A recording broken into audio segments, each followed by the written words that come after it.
So how do you fix that code P0456? Well, you gotta find where that module located. So it's located, there is that panel. Right there is the panel. We're gonna remove the panel and go from there. You gotta lift the car or get the car on the jacks, ramps, whatever it takes.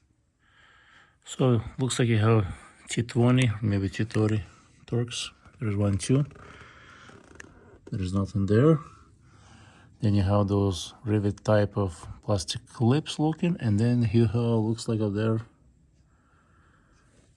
10 mil, I believe. So let's remove those things and go from there. So there is about what, 1, 2, 3, 4 clips. 4 of those clips, like I said, they're like a rivet type. Looks like it right here.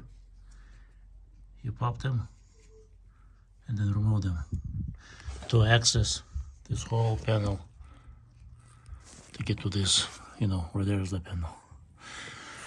So how it works: first we're gonna scrape the rust off of there.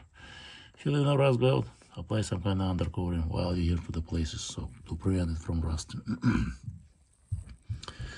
Before you start removing those bolts, clean up the rust. Remove the connector. Remove that electrical connector. Try see if you can remove this hose too, because I've seen videos where people remove the hose or remove the bolts and then try to remove the connector hose. That always remove the connector. Less damage to the connector, and it's easier to remove while everything's still attached. And then start, removing. I'm sure you guys will ask me this. So that's an undercoating. It's to hinder rust. Stuff, it's like a waxy, very liquidy, waxy. Once it seals it, it stops the rust. It's not corrodes anymore. So this is the first time it's been undercoated. I'm sure you've seen my videos in the rust belt where I don't even wash cars and they're pristine condition except exhaust, So that's my next step. Clean it.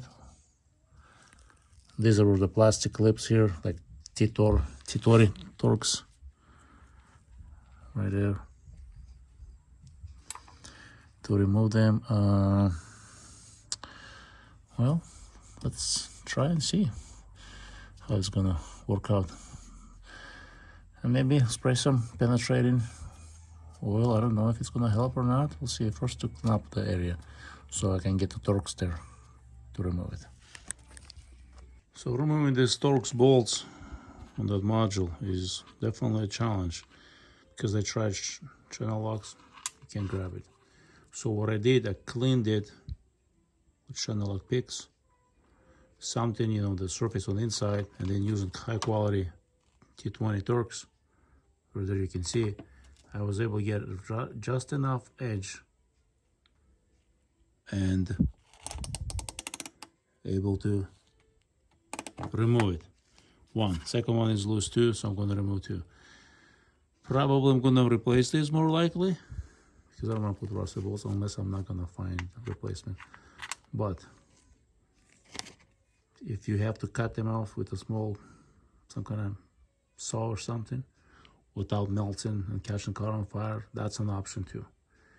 Use mechanical to maybe tiny saw, cut it, maybe there is room. I don't know what else to say, recommend. Maybe something better than channel locks. Or cut the ears off on the plastic, to remove it with metals, with hand saw. Or notch it. Make a notch with a hand saw on this bolt, screw, so you can use like a flathead screwdriver or something. Or the worst case scenario, you can use chisel, but since everything up there is moving kinda, so I'm not sure if chisel is gonna work as an option. So, but that's just another option that I gave you guys. So over there, as you can see, one remover is gone. Removing this, it's very simple. You squeeze here on the edge, see it's moving, and you pull. It's easy. Removing this hose, same thing. There is an indication right there. See those ridges? They're squeezable. You squeeze and you pull on it. It's hard to do it with one hand. but you get an idea. Once I'm done with that, I'll remove this hose and we'll start installing the new piece. So we've removed it.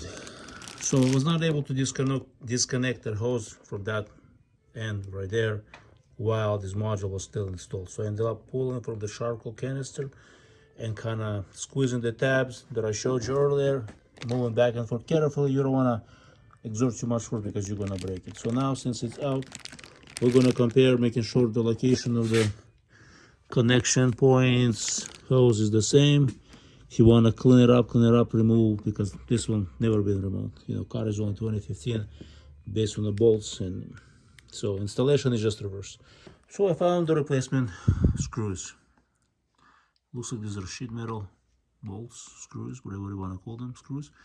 And I measured it, and it's a tiny bit smaller, maybe because it doesn't have the rust buildup, by 1.1, not even millimeter, like thousands of millimeters or so.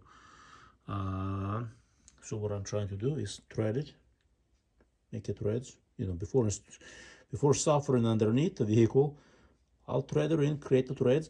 When I have to install, it's just, you know, easy to install it.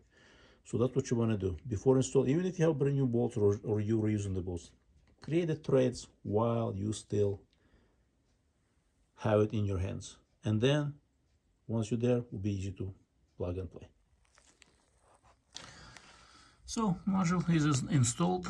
As you can see, new bolts or screws. So basically, you cannot remove this. Well, I guess you can without removing this first. The whole module comes out after removing the bolts, removing the connector, and then you have the room to squeeze it and pull it out. Because right there, I'm not sure you can see, there is a tab or like a clamp connector that holds this hose, plastic tube in piece. Remember, everything is plastic, so careful, don't yank it, don't pull it, don't, you know what I mean, excessively. Take your time, because if you're going to be really aggressive, you're going to break stuff. So, and it looks like someone was here before, probably. I don't know what's the purpose of this. Or maybe that's, I don't know. So, well, I'll keep you guys updated. Did it solve the problem? And I'm going to replace the fuel cap too at the same time. Looks like someone was messing with it too. Since car is almost 10 years old, since this system is very sensitive, might as well replace it so that way I can get another 10 years out of this trouble-free. So thanks for watching, and share your thoughts with me in the comment section.